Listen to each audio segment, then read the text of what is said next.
Perhaps you've heard the story before of the young boy who was an absolute troublemaker. Anyone know anyone like that? He just bounced from school to school. The teachers had such a challenge with this child. And so finally, his parents, who were Jewish, heard about the local Catholic school and said, that's probably a good idea. Let's send him to the Catholic school down the block. The nuns have quite a good reputation at that school. Any of us ever work with some of those nuns? Uh-huh. Your hands still show it, huh? So, the boy went off to the Catholic school, and you know what? He changed his ways. There was no problem with that boy again. His parents were amazed that this boy who had misbehaved so much in the past could suddenly be a little angel. What happened? One day, they asked him what happened. And he, a good Jewish boy, told his Jewish parents, those Catholic nuns, they mean business. You should see in every one of the classrooms, they have a picture of what they did to another Jewish boy. Referring to the cross. Right? Yikes. Brothers and sisters, that boy experienced a turnaround. His eyes were opened, in this case, by the crosses or crucifixes that he saw hanging on the walls of the school. But in today's gospel, we have another story made famous by Luke. The story of another boy who was now a young man and who turned his back on God and on his family. And he went to a faraway place. And it was then that he realized, the light bulb went off, he realized what he had done, and in today's gospel we find him turning around again and going home step by step. What a beautiful story, because that story is not about some young man 2,000 years ago. That story is our story. That story is your story and my story.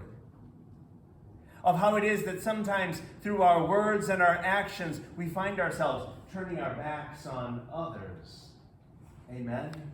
Amen. Sometimes even literally. Have you ever been so angry with a person that you just could not stand to be in their presence? That's your body telling you, okay, I need to just get out of here right now. But in this story, we have this great moment of reconciliation when the young man turns around again to that other person.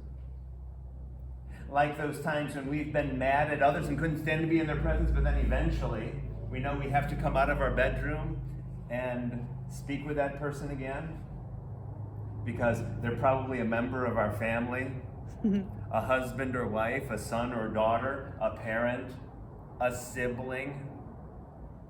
That's reconciliation. That's a big word, reconciliation. It comes from a Latin word, concilium, which means, and I couldn't make this up, it means eyelash. Sometimes when we sin against God, it's like turning our back on God and on others, but reconciliation is when we turn again to be eyelash to eyelash with that other person. I'm not going to lie to you and say that it's easy. Amen? It is not easy. Reconciling ourselves with others, asking their forgiveness, asking them to forgive us, coming together to live in peace again, it is not always easy. In today's second reading, St. Paul challenges us to be ambassadors of Christ. And what does it mean when the head of a country or a nation designates an ambassador? That person is going to represent me. What does it mean that you are Christ's ambassador? You represent Christ to that other person. no matter how big of a bugger they can be. Amen? Our challenge is always figuring out, WWJD, what would Jesus do in this situation with this person who's standing on my last nerve? What would Jesus say in this situation? Because if I'm an ambassador of Christ, that means I'm not speaking for myself. That means I'm speaking for Christ. St. Paul tells us in today's second reading, the second letter to the Corinthians, that we are ambassadors of reconciliation, trying to bring people eyelash to eyelash with one another and with God again. There are enough people in this world who've turned their backs on God and on other people. Amen? Our challenge is to help them as they turn toward God and turn toward others, being ambassadors of reconciliation. In today's first reading, we have a tremendous model of this because, do you remember the Israelites? God led the Israelites out of slavery into Egypt and was taking them to the promised land. Have you heard that story before? Who was leading them along the way? Moses and Aaron and their sister Miriam. They were free from slavery. They were heading to the promised land. And what did they do? They grumbled. Grumble, grumble, grumble. And they made an idol, a cow, out of gold that they bowed down and worshipped when Moses went up the mountain to receive the Ten Commandments. They turned their back on God and worshipped a golden cow.